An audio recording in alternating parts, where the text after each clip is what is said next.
hot weather rolling in for today, but hey, it's August. You know it's going to be hot, right? Temperatures are going to be in the lower 90s. We're going to see that pretty consistent through the weekend. And this week's going to be a lot different than last week. Last week we had a pretty good number of showers and storms each day.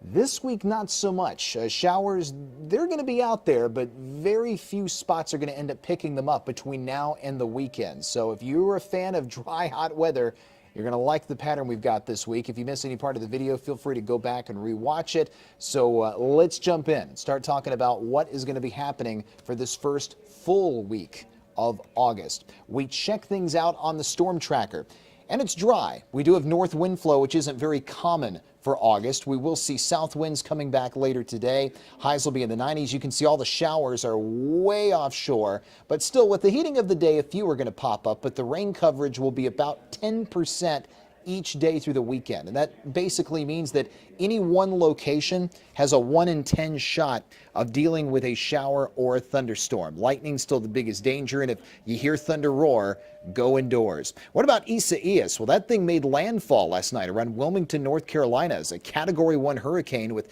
maximum sustained winds at 85 miles an hour.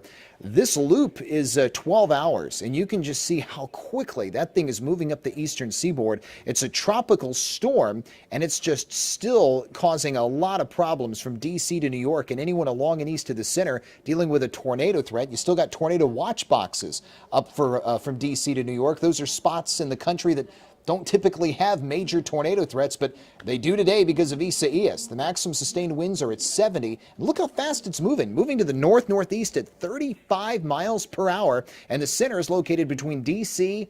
and Philadelphia. We will see it off the board by later today, and thankfully the tropics are relatively quiet. We don't have any disturbances out there of interest, which is fantastic news.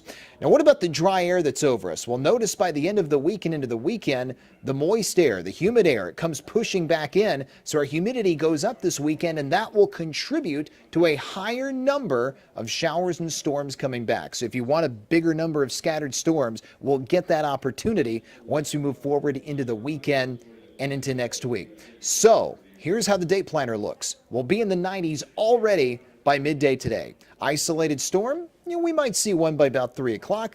5 o'clock for the drive home, sun and clouds, upper 80s, and the weather relatively dry. Here's the Fox 10 Futurecast. We run the clock forward, clouds and sun. Pop-up shower, yeah, someone's going to see one. The radar may not look exactly like what you see the Futurecast representing, but you can see any showers will be small, short-lived, widely spaced. And then this evening, they're gone, they fade away, and the weather will be quiet for your Tuesday night and Wednesday morning. Here's how the next 7 days stack up, and it's a pretty consistent forecast as far as the temperatures go. Every morning is going to have a temperature in the low 70s. Every day is going to have a high in the low 90s, and you'll see the scattered storm coverage does go up as we move forward into both Sunday and Monday of next week. But for a lot of you, between now and Saturday, you may not get a drop of rain. And we all know that the ground can get very crunchy in August if we have too many dry days in a row. So keep that in mind too. Well, make sure you follow my Facebook page, Twitter, and Instagram. If you haven't done that already, just search my name, Michael White. Look for the blue check mark. I'd love to have you on board. Jason will be in the Storm Tracker Center later this afternoon with more weather updates. I'll be back on the Fox 10 Morning News tomorrow, and I'll see you on social